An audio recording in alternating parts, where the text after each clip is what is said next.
Hello and welcome back to the most adventurous paranormal project in television history. More than just an investigation, this is an experience far beyond that which has ever been tried before. I intend to spend not the usual 24 hours or even a few days investigating this place.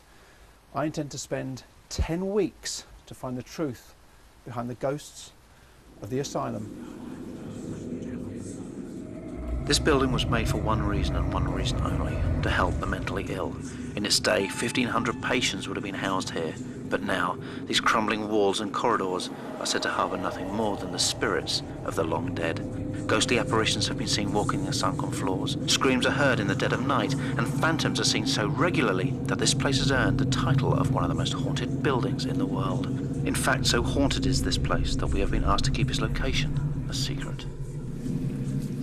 Now this is week 4 of our investigation, and we've already covered the church, isolation building and part of the nurses' quarters, and this is what's happened so far. Please, if you are down here, let stuff happen to Jeff. Just leave me alone for an evening.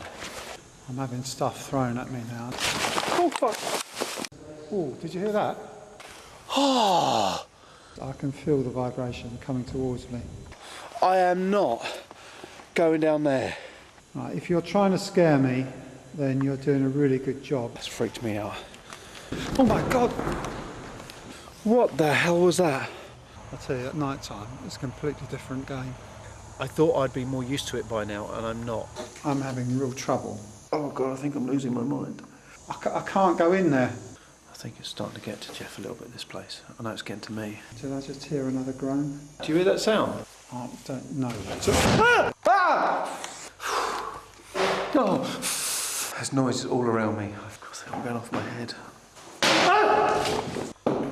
Oh! It just seems very quiet this evening. You're waiting for something to happen. I can't actually remember walking into a place where it was this quiet. Were you a patient here? Oh, gee. Crying out loud. Oh, God. My torch is gone. Oh. I don't even know where Carl is, so I can't see anything. Do you want me to leave? Something's moved out here, definitely. That's absolutely frightened the life out of me. What is that? If you wanted to frighten me, then that's exactly what you're doing. Crying out loud. And I'm expecting. Oh God, how am I going to get out of here? Oh! It's following me, whatever it is. Now this has already been such a frightening experience so far, and we've only just skimmed the surface. Now as you can see, I'm outside the nurses' quarters for a second week. Now that's because of the sheer size of this place. Now I need to find Jeff to see exactly how we're going to handle tonight's investigation, and he's inside somewhere. Right, well Jeff, this is week 2 in the nurses' quarters. How are you feeling after what happened last week? Well, I was saying last week that I was feeling quite comfortable, and I wasn't going to be too scared, and I was feeling quite good about it. But having experienced what we've experienced, I'm going to be a lot more cautious tonight. I've got to say, this place took me by surprise last week. It really did. I mean, my stuff centres around almost one place. I mean, all the small area, and it scared the hell out of me.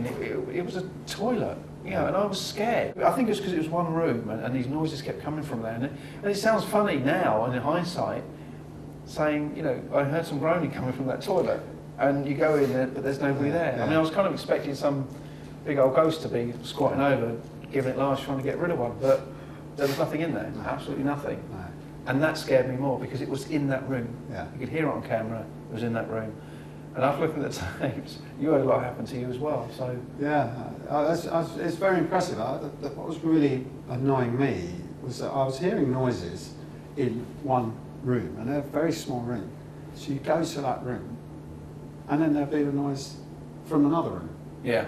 And I could never pinpoint where it was coming from. But this is something we've had all along. I know Matt, who's on sound, has said a lot of the time that we can almost pinpoint the noise, and you can get to almost a corner of the room, and we go, right, we've got it, and then it'll happen in another corner of the room, and you think, well, I have to start again. And that's how you know it's not a person can't be doing it. That's right. And it's got to be something that can move without you seeing it. And I guess that's what we call a ghost.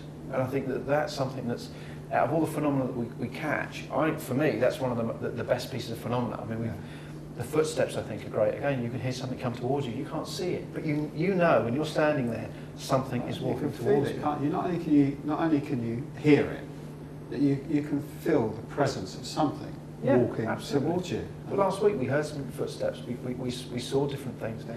And some things you see you can put down to wishful thinking, I guess. And sometimes you think, maybe it's a bit of a corner of the eye phenomena, and you can a little bit pareidolia there to you're making things sort of fit. Yeah. Well, but I just think anybody knows, and people have felt this. They know when someone is walking towards them and standing next to them. And so if you can have your eyes shut, and you felt it before, and we're standing there, eyes wide open.